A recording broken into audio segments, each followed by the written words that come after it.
Assalamualaikum warahmatullahi wabarakatuh.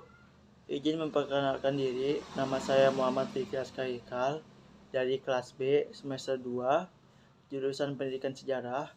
Di sini saya akan menjawab soal ujian tengah semester Filsafat Sejarah guna memenuhi ujian tengah semester mata kuliah Filsafat Sejarah. Dosen pengampu Muhammad Anggi Fariski Prasadana SPD MA. Langsung saja untuk jawaban nomor pertama.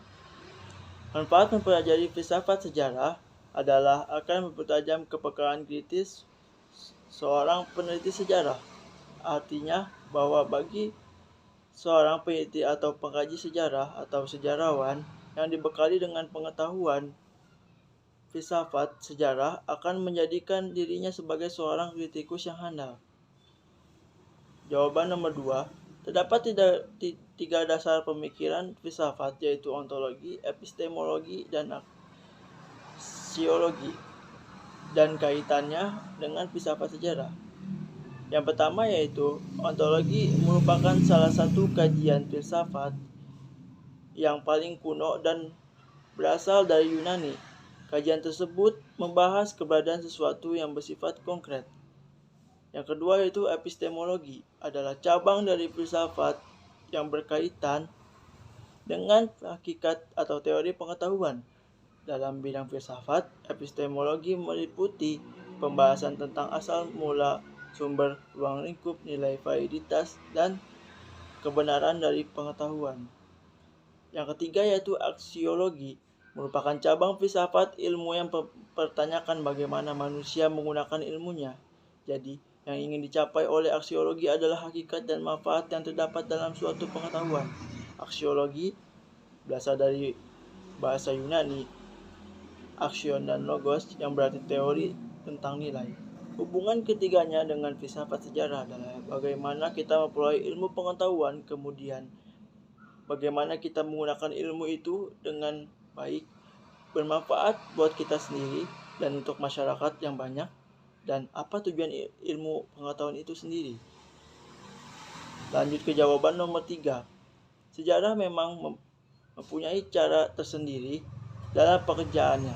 Sejarah sering dimasukkan dalam ilmu-ilmu manusia atau human studies yang dalam perjalanan waktu dipecah ke dalam ilmu-ilmu sosial dan ilmu kemanusiaan. Orang-orang sendiri sering membedakan antara ilmu-ilmu alam dengan ilmu-ilmu manusia di satu pihak. Ilmu-ilmu alam atau termasuk ilmu-ilmu sosial tertentu bertujuan menemukan hukum-hukum umum atau bersifat nomonetis, yang dalam bahasa Yunani nomo yang berartikan hukum dan tithenai berarti mendirikan, sedangkan sejarah berusaha menuliskan hal-hal yang khas dan ideografis. Dalam bahasa Yunani, ideo berarti ciri-ciri seseorang, dan dalam bahasa Yunani graphen berarti menulis, dan bisa juga disebut sebagai ideografis sebab sejarah ialah ilmu yang menuliskan pikiran pelaku. Dan dalam ilmu alam, hukum-hukum berlaku secara tetap, tidak pandang orang, tempat, waktu, dan suasana. Lanjut ke jawaban nomor 4.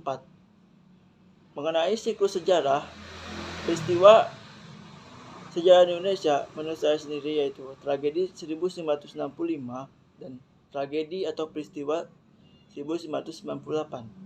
Lanjut ke jawaban nomor 5.